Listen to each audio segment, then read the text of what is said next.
Ang Nahum chapter 1 verse 7 ay nagbibigay ng paglalarawan sa karakter ng Panginoon at ng kanyang relasyon sa mga nagtitiwala sa kanya.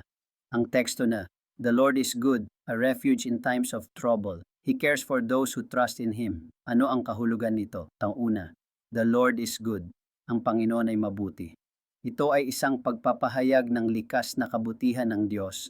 Ang kanyang karakter ay puno ng kabutihan, pag-ibig at biyaya. Hindi ito nagbabago, kundi nananatili siya sa kanyang kabutihan sa lahat ng panahon. Pangalawa, a refuge in times of trouble, isang kanlungan sa panahon ng kaguluhan. Sa oras ng paghihirap, problema at panganib, ang Panginoon ay nagsisilbing isang ligtas na lugar. Para siyang isang kuta na nagbibigay ng proteksyon at seguridad sa mga lumalapit sa Kanya. Pangatlo, He cares for those who trust in Him. Nagmamalasakit siya sa mga nagtitiwala sa Kanya.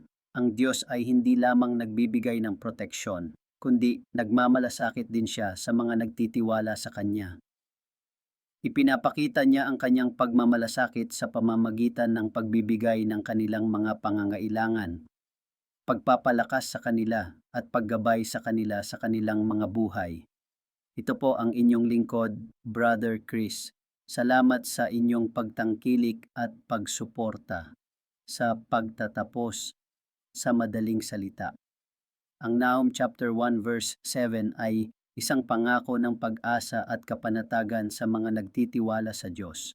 Sa kabila ng mga pagsubok at problema sa buhay, ang Panginoon ay nananatiling mabuti, maaasahan at mapagmahal. Nag-aalok siya ng kanlungan sa oras ng kaguluhan at nagmamalasakit sa mga nagtitiwala sa Kanya. Thanks God.